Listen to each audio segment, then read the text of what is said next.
देवरानी।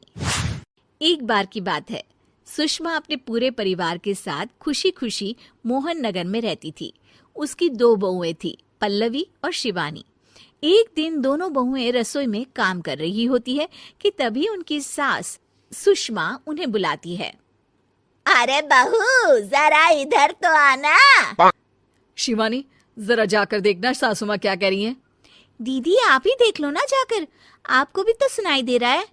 अरे मैं आटा गूंद रही हूँ ना, तुम चली जाओ। हाँ तो मैं भी तो सब्जी काट रही हूँ ना दीदी। अरे बहू जल्दी आओ। ओह, ये तो जाएगी नहीं। मैं ही जाकर देखती हूँ कि क्या करना है। पल्लवी सुषमा के कमरे में जाती है। जी मम्मी जी, क्या हुआ?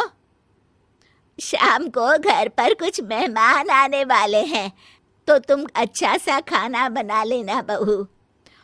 ठीक है मम्मी जी, आप बता दीजिए क्या क्या बनाना है और कितने लोग आ रहे हैं। सुनील की मौसी जी और उनका पूरा परिवार आ रहा है। कुल मिलाकर 3 लोग और हमें मिलाकर हुए 9 लोग। तो अभी से ही तैयारी करना शुरू कर दो।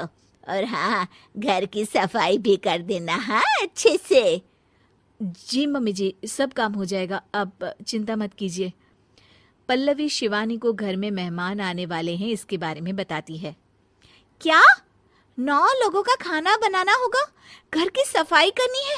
बाप रे, सासू माँ ने तो हमें घर की नौकरानी ही समझ कर रखा है। ऐसा नहीं बोलते शिवानी, हम इस घर की बहू हैं और घर के काम करना हमारा फर्ज है। दीदी तो है ही सासू माँ की चमची, जब देखो सासू माँ सासू माँ। मैं तो इतना सारा काम नहीं करने वाली। शिवानी कपड़े लेकर गमला साफ कर रही होती है और चक्कर आने का नाटक करने लगती है। मेरा सर चकरा रहा है। तभी वहां पल्लवी और सासू माँ जाते हैं। अरे बहू, क्या हो गया तुम्हें? मम्मी जी, बहुत तेज सर में दर्द हो रहा है। तुम एक काम करो शिवानी, आराम कर लो। नहीं नहीं दीदी, घर में मेहमान आने वाले हैं, मुझे आपकी मदद करनी चाहिए। अरे कोई बात नहीं शिवानी, तुम आराम कर लो, मैं सब काम कर लूंगी। ठीक है दीदी, अगर आप इतना कह रही हैं तो आराम कर लेती हूँ। शिवानी आराम से अपने कमरे में मैगजीन पढ़ रही होती है। इसे कहते हैं आराम की जिंदगी। इतना सारा काम। चलो, सारा काम खत्म हो गया, शिवानी को देख आती हूँ। शिवानी अपने कमरे में ईयरफोन में गाने सुनते सुनते सो जाती है और उसके साइड में मैगजीन भी रखी होती है। पल्लवी वहां आ जाती है और वो सब देखती है। ओहो, तो मतलब सब काम चोरी का बहाना था। अभी बताती हूँ इसको। घर का सारा काम मुझे करना पड़ा और ये महारानी यहाँ मैगजीन पढ़ रही है, गाने सुन रही है। पल्लवी रसोई से एक प्लेट और चम्मच लेकर आती है और शिवानी को थाली बजाकर उठाने लगती है। शिवानी अचानक से उठती है। उठ गई महारानी, गाने भी सुन लिए, मैगजीन भी पढ़ ली। तुम तो बहुत बड़ी झूठी निकली शिवानी। तुमने सर दर्द का बहाना बनाया ताकि काम करने से बच सको। हाँ, बनाया बहाना, तो क्या करती, इतने सारे काम करती। मुझे कोई शौक नहीं है चापलूसी का। क्या चापलूसी? तुम्हें लगता है कि मैं सारे काम चापलूसी के लिए कर रही हूँ? और नहीं तो क्या। तभी वहां सासू माँ आ जाती हैं। अरे बहू, वो लोग बस आने ही वाले हैं, तुम तैयारियां कर लो। जी सासू माँ, तुझे तो मैं बाद में देखती हूँ।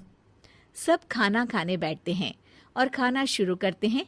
तभी सुनील की मौसी बोलती है। वाह भाई वाह, खाना तो बहुत ही अच्छा बना है सुषमा जी, एक एक चीज में क्या स्वाद है। ये सुनकर शिवानी मुंह बना लेती है। उसे अपनी जेठानी की इतनी तारीफ रास नहीं आती। आपकी बहुएं तो बहुत ही अच्छा खाना बनाती हैं। हाँ, बनाती तो दोनों ही अच्छा है, पर आज ना ये सारा खाना बड़ी बहू ने बनाया है। छोटी बहू की तबीयत ठीक नहीं थी, सो इसलिए। मानना पड़ेगा सुषमा जी, आपकी बड़ी बहू तो बहुत ही गुणवान है। पल्लवी की तारीफ सुनकर शिवानी को जलन होती है। पल्लवी ये सुनकर खुश हो जाती है और शिवानी की तरफ देखकर उसे चिढ़ाती है। कुछ देर बाद मेहमानों के जाने का वक्त हो जाता है। मौसी जी सबके लिए उपहार लाई होती है। वो सबको शगुन के पैसे देती हैं और अंत में पल्लवी के पास आती है। तुम्हारे लिए शगुन का लिफाफा तो है ही, पर बहू तुम्हें एक और उपहार भी मिलेगा इतना अच्छा खाना बनाने के लिए। मौसी अपने सोने के कंगन निकालकर पल्लवी को पहना देती है। ये लो, ये मेरे मनपसंद कंगन है, अब से ये तुम्हारे हुए। धन्यवाद मौसी जी। ये देखकर शिवानी तो पूरी तरह से जल जाती है और गुस्से से रसोई में चली जाती है। तभी वहां पल्लवी आ जाती है और उसे अपने कंगन दिखाने लगती है। देवरानी जी, अब आपका सर दर्द ठीक तो है ना? मुझे लगता है कि अब सर दर्द शुरू हो गया होगा आपका।